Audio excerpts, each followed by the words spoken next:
오늘 이 시간은 멸망 중에 찾은 희망이라는 제목으로 말씀의 은혜를 나누도록 하겠습니다. 오늘 본문에는 다급하게 한 사람을 찾아온 여인이 등장합니다. 이 여인은 이 사람을 찾아왔어요. 이 사람은 선지자 엘리사입니다. 엘리야의 제자이자 엘리야보다 2배로 영감을 받아 하나님의 놀라운 기적을 베풀었던 엘리사 선지자. 이 여인은 누구냐? 이 엘리사 선지자의 제자였던 목회자가 이 여인의 남편이었습니다. 그런데 이 여인의 남편이 어떻게 됐다고요? 죽어버렸어요. 그런데 이 남편이 뭐 하던 사람이라고요? 목회자였다고요. 여러분, 똑같은 사람이 죽는 거 안타깝지요. 하지만은 목사가 죽으면 이 교회가 참 난처한 거예요. 하나님의 말씀을 전하고 축복을 전하는 목사가 다치거나 사고가 나거나 죽어버리면 하나님의 능력을 전하는 자가 사고가 났다, 죽었다 이러면 하나님의 이름까지 원래 그렇지 않지만은 사람들이 하나님까지도 의심할 수 있기 때문에 이 목회자가 다치거나 사고가 나거나 죽었다라는 것은 이게 참 심각한 일이죠. 목회자였던 이 여자의 남편이 죽은 거예요. 그리고 난 다음에 도미노처럼 불행이 연속되기 시작합니다. 이 여자의 남편이 죽고 난 다음에 이 여자가 정신을 차리고 나니까 뭐가 생각이 난 거예요? 그동안 쌓였던 빚이 생각이 난 거예요.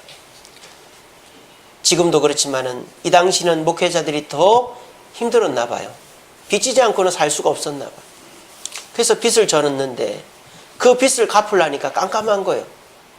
그런데 아니나 다를까 그 돈을 빌려준 사람이 찾아왔습니다.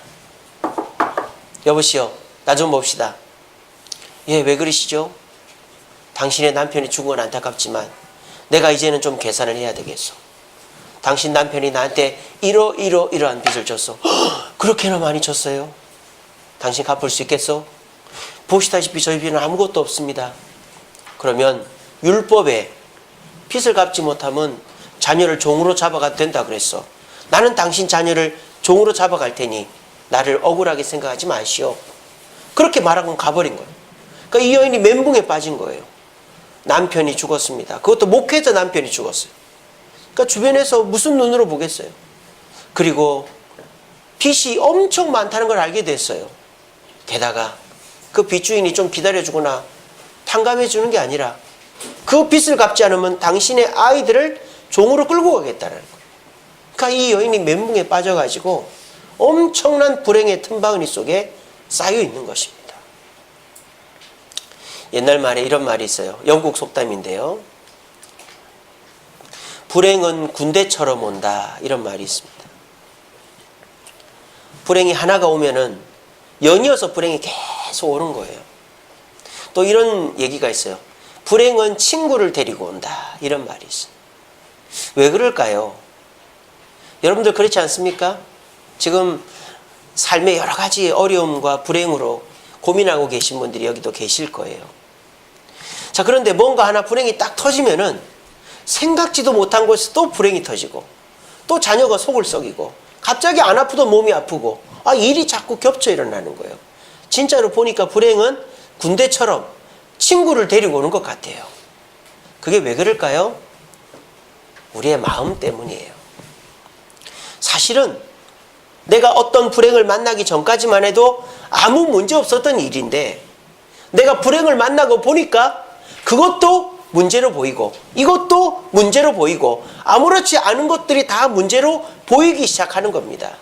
이것이 불행이 우리에게 전염병처럼 확 퍼져버리는 거예요. 미국의 콜롬비아 대학이라는 곳에서 1968년도에 연구를 했습니다. 1968년도에 미국 콜롬비아 대학에서 지갑을 잃어버렸을 때 주인에게 돌려주는 사람이 몇이나 있는가 조사를 해봤어요. 그 지갑 안에 신분증이 있으니까 그 신분증의 주소를 가지고 경찰서에 맡기든 어떻게 됐든 회수율이 얼마가 되는지를 조사를 해봤더니 46.8%였다고 합니다. 1968년도만 해도 미국이 기독교 사회, 아주 보수적인 기독교 사회였고 경제적으로 미국이 좋은 시절이었어요. 베트남전 전이었으니까. 그래서 미국은 그 당시만 해도 경제적으로 좋은 시절이었고, 그러다 보니까는 이게 미국이 그렇게 이제 지갑을 찾아주는 확률이 높았나 봐요. 근데 희한한 게 6월 4일 날, 그날은 한 명도 지갑을 돌려주질 않았대요. 그 전까지만 해도 80%나 돌려줄 때도 있었고 30, 40% 될 때도 있었죠. 지갑을 주인에게 돌려주는 게. 근데 6월 4일 날에는 지갑을 예전처럼 일부러 흘려놨는데 하나도 돌아오질 않았대요. 그래서 알고 보니까 그날이 무슨 날이었는지 아세요? 누군가가 암살당해 죽은 날이었습니다. 누구였느냐? 존 F 케네디의 동생이 있어요. 로버트 케네디라고. 존 F 케네디가 암살당하고 로버트 케네디가 또 국회의원 후보였습니다. 근데 쏴 죽은 거예요, 누군가가. 6월 4일 날 로버트 케네디가 암살당한 날인데 그날은 아무도 지갑을 돌려주지 않았다는 거예요. 이게 뭡니까? 슬픔에 잠긴 사람들 마음속에 불행이 밀어닥치니까 아무도 좋은 행위를 할 마음 자체가 생기질 않았던 거예요. 이처럼 불행은 전염병처럼 퍼지는 겁니다. 그래서 한 가지 불행을 딱 만나면 예전에는 멀쩡했던 그 문제들도 다 걱정이 되고 근심이 되고 문제가 돼 보여서 불행으로 다가오는 것이죠. 그러다 보면 우리는 그 불행에서 헤어나오지를 못하는 거예요. 오늘 이 시간에 주님의 말씀을 들으러 오신 우리 사랑하는 주세움교회 성도 여러분, 여러분들도 불행하다 생각하시죠? 불행하지 않은 사람이 누가 있겠어요? 문제 없는 사람이 누가 있겠어요? 몸이 아프지 않으면 자녀가 속을 썩입니다. 몸도 건강하고 자녀가 속을 썩이지 않는데 경제적으로 힘듭니다. 경제적으로 괜찮고 자녀도 멀쩡한데 갑자기 어디가 아픕니다. 이처럼 돈 많은 사람도, 가정이 건강한 사람도, 또 몸도 건강한 사람도 다 문제가 하나도 없는 사람은 아무도 없어요. 한두 가지씩은 문제를 다 안고 있습니다. 그런데 특별히 문제를 크게 보는 사람은 뭐예요? 내가 가진 문제를 보면서 나는 문제투성이다. 나에게 문제밖에 없다. 이런 마음을 가지는 사람은 그 문제밖에 안 보이는 것입니다. 근데 여러분, 이 시간에 기억하세요. 여러분들은 살아야 됩니다. 여러분 살아야 될 거 아니에요. 문제가 있다고 불행하다 죽을 거예요? 문제가 있다고 불행하다고 그만둘 거예요? 문제가 있다고 불행하다고 그 불행 속에서 남탓만 하며 살 거예요? 그렇지 않잖아요. 우리는 살아야 됩니다. 여러분 다 살아야 됩니다. 자녀를 키워야 되고 아내를, 남편을, 또 부모를, 형제를 돌봐야 되고 내가 책임져야 될 사람들이 있어요. 또 100세 인생이라고 하는데 지금 인생을 포기해버리면 100살까지 어떻게 살 겁니까? 불행하다고, 힘들다고, 어렵다고 그 불행 속에 주저앉아 있으면 불행은 군대처럼 몰려옵니다. 불행은 친구를 데리고 옵니다. 그럼 우리는 그 불행에서 헤어나올 수가 없는 거예요. 그래서 오늘 한두 가지씩 불행을 안고 있지만 어떤 사람은 그 불행 가운데서도 즐거워하고 만족하는데 어떤 사람은 그 하나의 문제 때문에 전혀 움직일 생각을 안 하고 주저앉아가지고 꼼짝달싹을 안 하고 있는 사람이 있을 수 있는데 이 시간 우리가 그 불행 속에서 어떻게 희망을 찾고 다시 일어설 수 있는가를 한 주간 동안 묵상해 보았습니다. 그것을 같이 나눌 때 여러분 내가 불행해도 살아야 된다라는 마음 가운데서 오늘 이 말씀을 들으시고 내가 어떻게 하면 이 불행 속에서도 희망을 찾고 살아갈 것인가를 깨닫고 우리 모두가 서로 격려하면서 이 불행 속에 희망을 찾아 다 같이 희망차게 2018년도를 시작할 수 있는 저와 여러분 되기를 간절히 바랍니다. 오늘 이 여인 남편이 죽었습니다. 목회자 남편이. 그리고 엄청난 빚을 떠안고 있다는 걸 알게 되었고 그 빚 때문에 두 아들이 종으로 팔려갈 위기에 있다는 얘기를 듣고 멘붕에 빠진 이 여인. 그런데 끝에는 어떻게 됐죠? 모든 그릇에 기름을 다 부어가지고 그걸 팔아서 빚도 갚고 생활도 할 수 있게 됐습니다. 불행이 희망으로 바뀌었습니다. 자, 이 여인은 잘 됐습니다. 오늘 말씀을 듣는 분도 이 여인의 방법을 교훈 삼아서 살면 이런 일이 일어날 거라고 저는 믿어요. 한번 잘 들어봅시다. 첫 번째로 이 여인은 이 불행을 희망으로 바꾸기 위해서 어떻게 했느냐? 마음을 지켰습니다. 이 여인은요, 남편이 죽고 빚이 있다는 걸 알게 되고 또 그 빚쟁이 주인이 찾아와서 자기에게 안 갚으면 자녀 둘을 종으로 데려가겠다고 할 때에 불평이나 원망에 빠지지 않고 곧바로 엘리사에게 왔습니다. 마치 지난 주일날 제가 설교했었죠. 아브라함이 하나님의 명령을 듣고 곧바로 모리아산으로 간 것처럼 이 여인은 제일 먼저 잘한 게 뭐예요? 초동대처를 잘한 거예요. 골든타임을 지킨 거예요. 그게 뭐예요?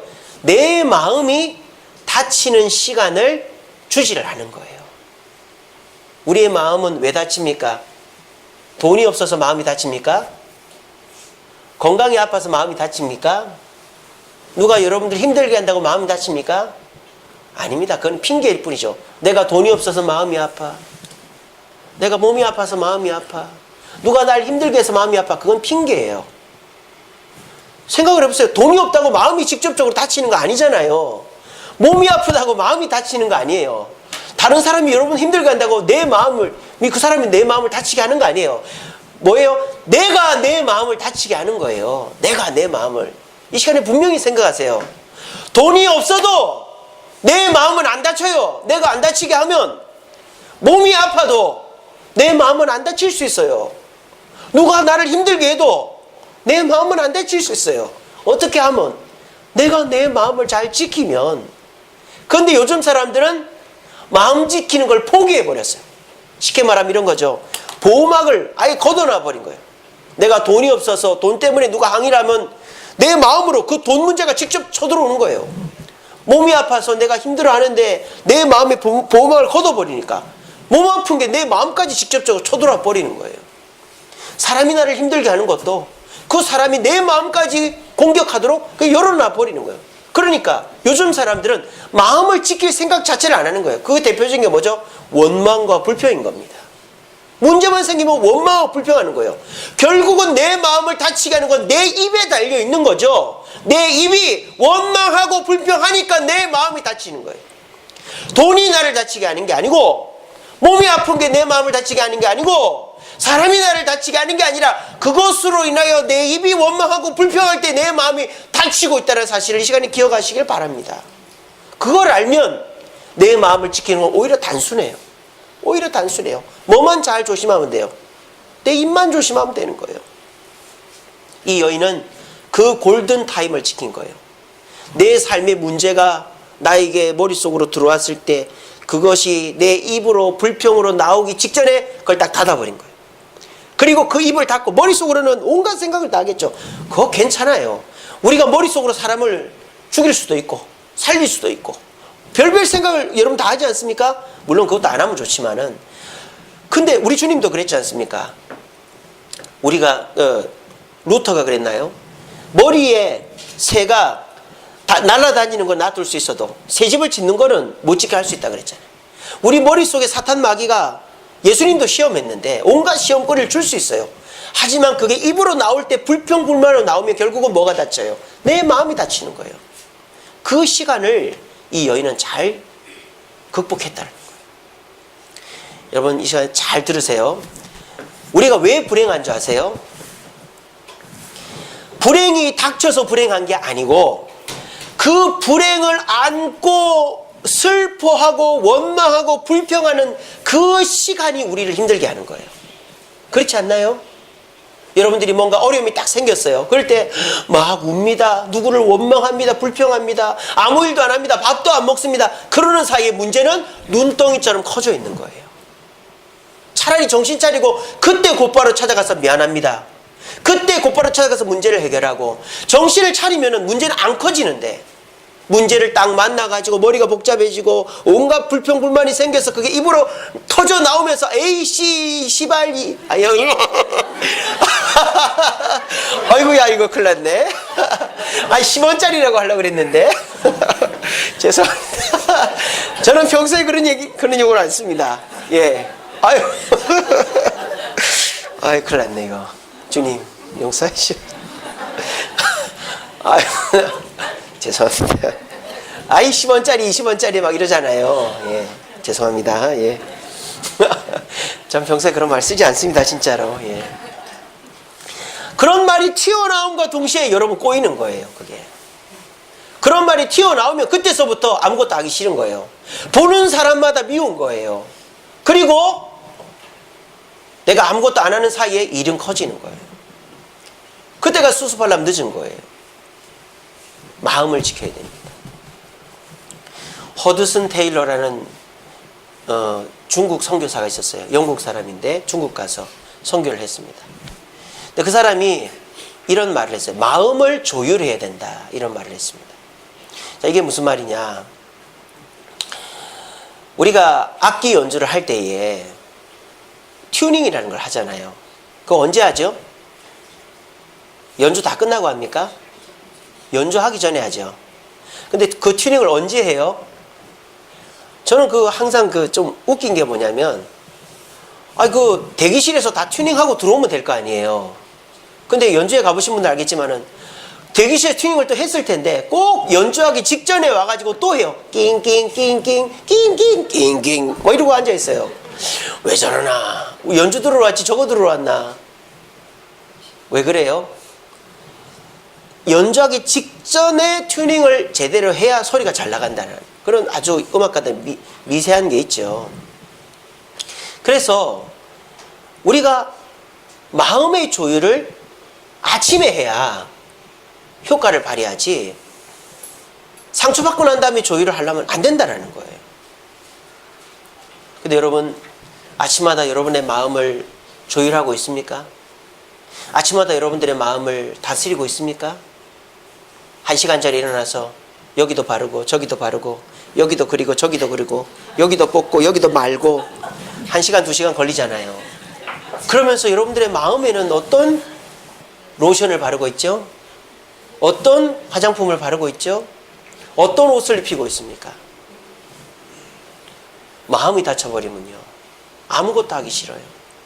그러면요 우리의 불행은 친구를 데리고 오는 거예요.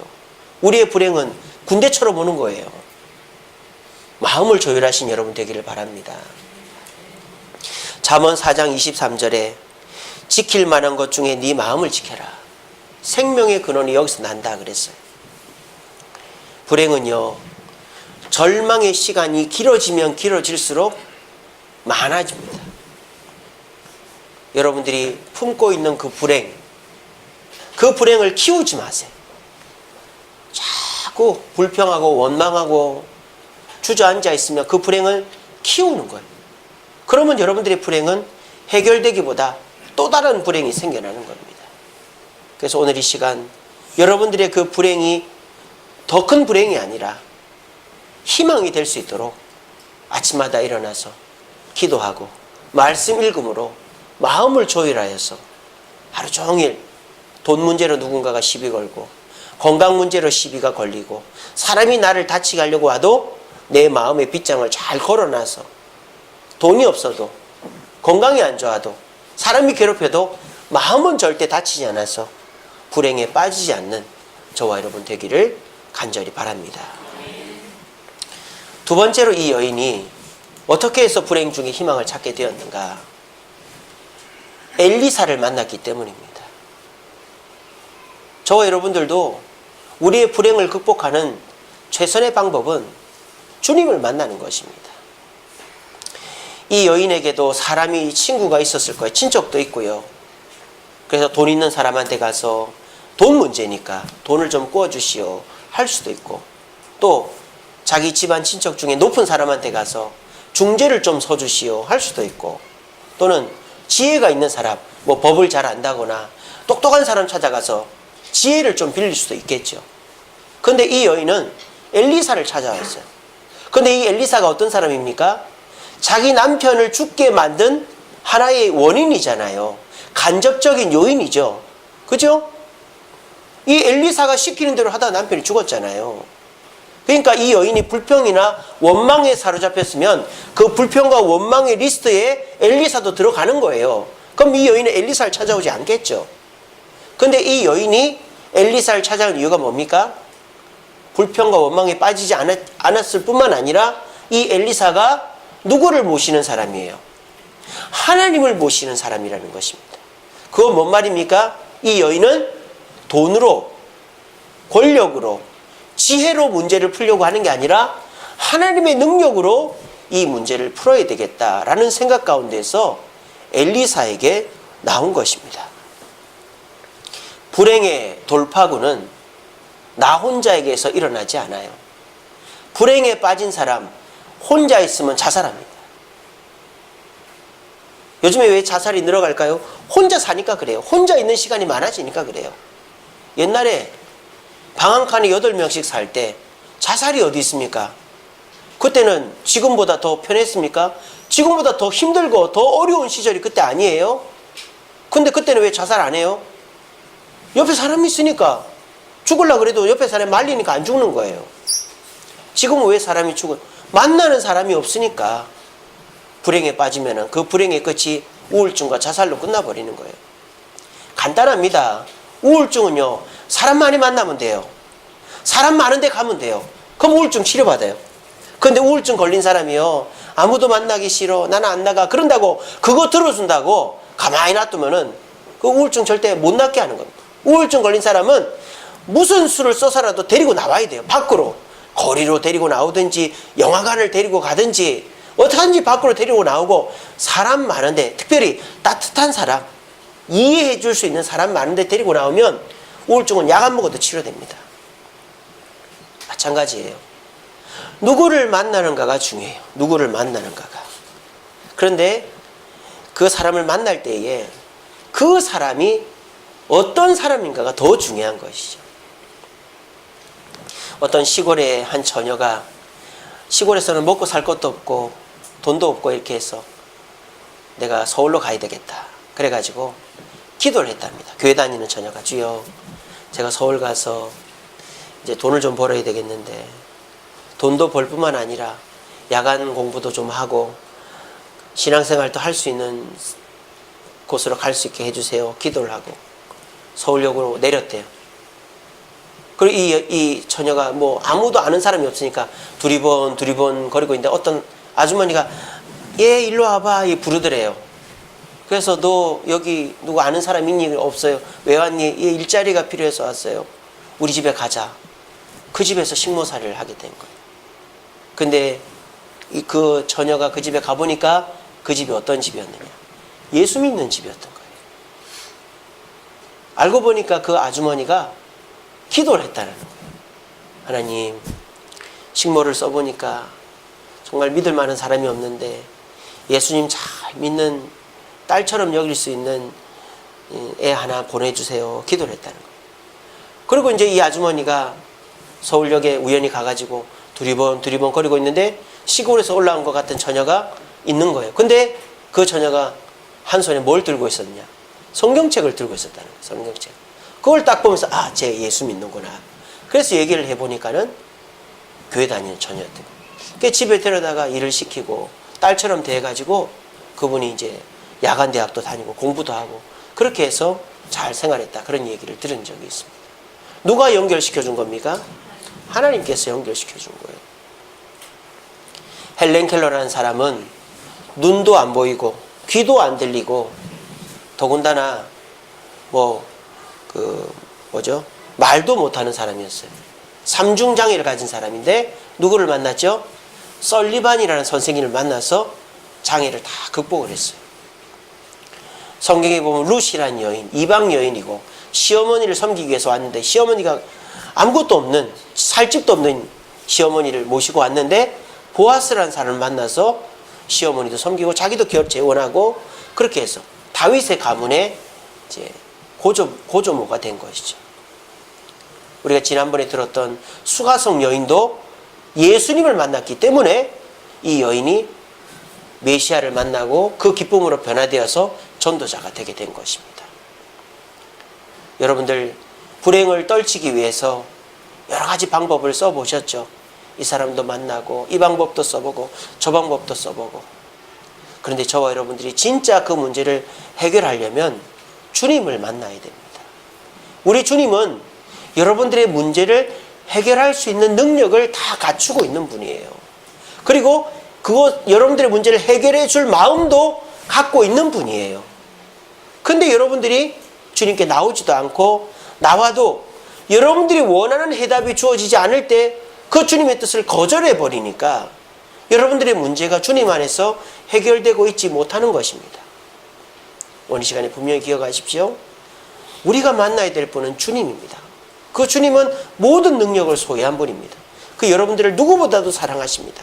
이것을 믿으시고 불행 속에 빠져 허우적대고 있으시다 치더라도 우리 주님은 그 불행을 해결해 줄 능력과 마음이 있으신 줄로 믿고 매 주일마다 주님께 나와 내 불행을 아뢰고 그 주님과 동행함으로 여러분의 문제가 희망으로 바뀌게 되는 축복이 있기를 간절히 바랍니다. 자, 마지막 세 번째로 이 여인이 어떻게 해서 문제가 희망으로 바뀌게 됐느냐. 이제 결정적인 마지막 한 가지죠. 자기에게서 희망을 찾은 거예요. 이 여인이 마음을 잘 지켰습니다. 남편이 죽었는데 빚이 있다는 걸 알고 두 아들을 종으로 끌려가게 되는 군대처럼 몰려온 불행 앞에서 그래도 머리는 복잡했지만 불평불만을 하지 않아서 마음을 잘 지켰어요. 그걸 가지고 사람을 찾아가지 않고 하나님의 종 엘리사 선생님을 찾아왔습니다. 그리고 엘리사에게 부탁을 했어요. 자, 여기까지 이 여인은 역할을 다 했습니다. 여러분들도 그렇지 않나요? 여러분들도 지금 내가 그래도 주일날 교회 왔고 예배 드리고 있으니까 이제는 주님이 나를 좀 어떻게 해주시오 이런 마음 있지 않습니까? 그래서 주님이 신비한 능력으로 내 몸을 낫게 해주시고 주님의 능력으로 내가 돈도 좀 벌고 주님의 능력으로 내 문제가 해결되어야지. 이제는 주님의 차례입니다. 이렇게 생각할 수 있잖아요. 이 여인도 마찬가지예요. 이 여인도 엘리사를 찾아온 이유가 뭡니까? 자기에게는 답이 없으니까 그런 거예요. 내게는 답이 없으니 엘리사 당신이 나에게 답을 주세요 라고 온 거예요. 여러분들도 그렇지 않나요? 내게는 답이 없으니 주님 나에게 답을 주세요. 내게 없는 것을 주세요 라고 오시지 않았습니까? 근데 엘리사는 이 여인에게 뭐라고 그랬는지 알아요? 뭐라고 그랬습니까? 내게 무엇이 있느냐 그랬어요. 너에게 무엇이 있느냐? 이 여인이 기가 차죠. 없으니까 왔지. 있으면 여기 왔겠어요? 그러니까 이 여인이 뭐라 그럽니까? 계집종의 집에 기름 한 그릇 외에는 아무것도 없습니다. 이건 뭡니까? 아무것도 없습니다 이 말이에요. 근데 굳이 하나 있다면 기름 한 그릇밖에 없습니다. 만약에 이 여인이 저는 아무것도 없습니다. 저한테 뭐가 있다고 그러십니까? 없으니까 왔죠. 이러면 아마 이 여인의 문제는 더 꼬일 거예요. 근데 이 여인이 솔직하게 그래도 눈 씻고 찾아보니까 내게 뭐가 있더라? 기름병 하나가 있더라는 거예요. 그거를 있다고 얘기를 했어요. 그러니까 엘리사가 뭐라 그럽니까? 그 기름병을 가지고 그릇을 모아라. 이웃들에게 가서 그릇을 다 모아라. 그래서 그 작은 기름병을 그 통에다 부어라. 그러면 모든 그릇이 다 차게 될 거다. 그렇게 얘기한 거예요.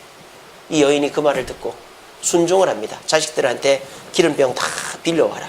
다 빌려와가지고 그 작은 그릇을 되겠어 하는 마음으로 부으니까 진짜 기름이 끊이지 않고 나오는 거예요. 한 그릇이 찼습니다. 두 번째 그릇이 찼습니다. 세 번째 그릇이 찼습니다. 다 차는 거예요. 그리고 야야 다 차간다. 그릇 어디냐 그릇 어디냐. 엄마 이제 그릇이 없어요. 마지막 그릇이 딱 차니까 기름이 딱 멈추는 거예요. 하나님의 은혜죠. 이 여인이 비로소 절망이 희망으로 바뀌는 순간입니다. 자, 그런데 이 여인에게 이런 기적이 일어나게 된 원인이 뭡니까? 이 여인이 내게 있는 것을 발견하고 내어놓았기 때문에. 만약 이 여인이 내게 아무것도 없다 그런 생각을 했으니까 맞죠? 그 생각 가운데서 아무것도 없다라고 얘기했으면 이 여인은 이 문제를 해결할 수 없었을 거예요. 근데 이 여인이 아무것도 없지만 작은 그릇 하나가 있습니다 라고 얘기했더니 그것이 이 여인의 절망을 희망으로 바꿨던 거예요. 세상의 방법은 어떻죠? 문제가 생기면 밖에서 그 문제를 해결하기 위해 무언가를 가지고 오려고 합니다. 그래서요, 뭐 어떤 그 정부의 부처가 이렇게 문제가 생겼다. 그러면은 무조건 밖에서 사람이 들어오는 거예요. 무조건 밖에서.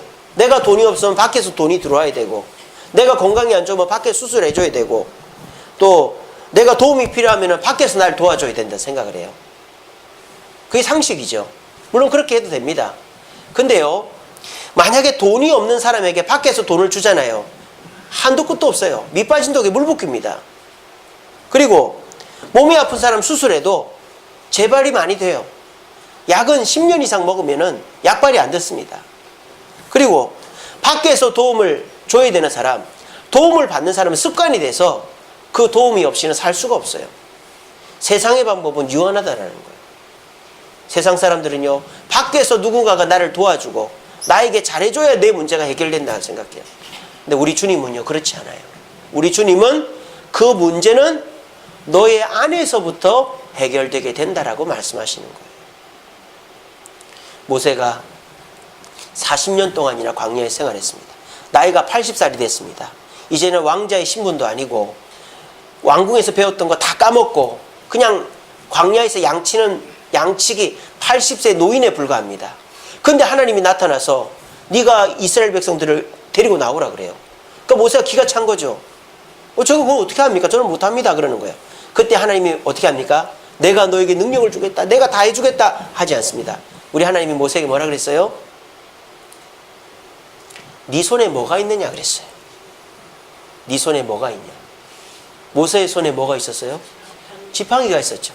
모세가 지팡이 있는데요 그랬어요. 그거 던져봐라 그랬어요. 던지니까 그게 뭐로 바뀌어요? 뱀으로 바뀌었어요. 깜짝 놀래요. 꼬리를 잡아요. 꼬리를 잡으면 다시 지팡이가 돼요. 너의 오른손을 품에 넣어봐라. 넣었다 빼니까 문둥병이 막 생긴 거예요. 다시 넣었다 빼봐라. 멀쩡해진 거예요. 하나님은 모세에게 뭘 깨우쳐 준 거예요? 나는 너로 인하여서 기적을 베풀겠다는 거예요. 네가 가진 거로도 충분하다라는 거예요. 왜? 내가 너와 함께 하면 된다는 거죠. 만약 네가 가진 것이 하나도 소용없다 생각하면 나도 너 못 도와준다는 거예요. 근데 내가 가진 것을 가지고 발버둥을 칠 때 내가 너에게 능력으로 함께 해주겠다는. 불행이 연거푸 닥치고 있는 여러분, 아무것도 없어 보이죠. 불행에 짓눌러 있는 사람 그래. 내가 아무것도 없다. 그래서 나는 아무것도 할 수가 없다. 나는 그냥 망했다. 나는 이제 끝났다. 그게 불행에 빠진 사람의 마음이에요. 그렇지만요, 불행에 빠진 저와 여러분이 할지라도 우리에게는 가족이 있습니다. 아내가 있고요, 남편이 있고요, 자녀들이 있어요. 제가 저희 집사람한테 여보 나 목회 못하면 어떡하지? 그랬더니 저희 집사람이 뭐라 했는지 알아요? 내가 나가서 돈 벌면 되지, 걱정을 하지 마 그러더라고요. 그리고 제가 가만히 생각해 보니까 우리 애들이 이제 10살 넘은 애들 둘이가 10년만 지나면은 여차하면 저놈들이 버는 돈 갖고 살 수 있겠다. 왜냐면 내가 애가 넷이나 있으니까는. 여차하면은 10년만 버티자 그런 생각하고 있습니다만 농담입니다. 어쨌든 간에 우리에게는 가족이 있어요. 여기 가족 없는 분 계세요? 다 가족이 있잖아요. 덩치가 큰 자녀들이 있잖아요. 왜 못 믿습니까? 엄마 아빠가 힘들고 어려우면은 걔들이 가만히 있을 것 같습니까? 나가서 돈 벌어 오죠. 우리에겐 가족이 있어요. 여러분들 아무것도 없습니까? 두 손 두 발 멀쩡하지 않나요? 여러분 눈이 안 보입니까? 말 못합니까? 닭이 없습니까? 사지 멀쩡하잖아요. 뭐라도 할 수 있지 않습니까? 그리고 여러분들 그동안 살면서 아무 일도 안 했습니까? 아무것도 모릅니까? 살아오면서 여러분들 경험이 있고 지식이 있잖아요. 그리고 가장 중요한 게 있습니다. 만약 나에겐 가족도 없습니다. 나에겐 건강도 없습니다. 나에게는 제대로 아는 것도 없습니다. 이런 분들도 계세요. 하지만 여러분들이 이것도 없다고 말하면 안 돼요. 여러분에게는 하나님이 함께 하시는 것을 잊지 마시기 바랍니다. 아무것도 없어도, 다 떠나도, 다 잃어버려도, 다 뺏어가도 하나님은 절대 여러분을 떠나지 않아요. 하나님이 왜 모세에게 네 손에 지팡이가 있다고 얘기해 준 줄 알아요? 그 지팡이 아무것도 아니에요. 그런데 그 지팡이가 뱀으로 변했다, 지팡이로 변했다는 누가 한 거예요? 하나님이 했잖아요. 내가 너와 함께하고 있다는 증거로 지팡이를 보여준 거죠. 기름병 아무것도 아니에요. 요만한 기름병에 기름이 얼마나 들어있겠어요. 하지만 그 기름병을 하나님을 믿고 부었더니 기름이 콸콸콸 나오는 거예요. 하나님은 지금 여러분들에게 뭘 얘기하는 겁니까? 내게 있는 것이 무엇인지 확인해 봐라는 거예요. 그건 뭡니까? 네가 있는 그것으로 내가 역사하면 네 문제가 해결된다 이 말이에요. 그런데 내가 가지고 있는 거는 생각지도 않고 내가 없는 것만 자꾸 바라니까 하나님은 주지도 않고 그것을 통하여 여러분들은 회복될 수가 없는 것입니다. 돈이 있어야 좋아질 것 같죠. 건강해져야 살 것 같죠. 자녀들이 속을 안 썩여야 가정이 화목할 것 같죠.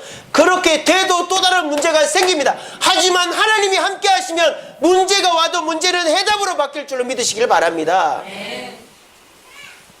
작은 그것 하나, 기름병 하나, 지팡이 하나, 오병이어에 물고기 2마리, 떡 5개 아무것도 아니에요.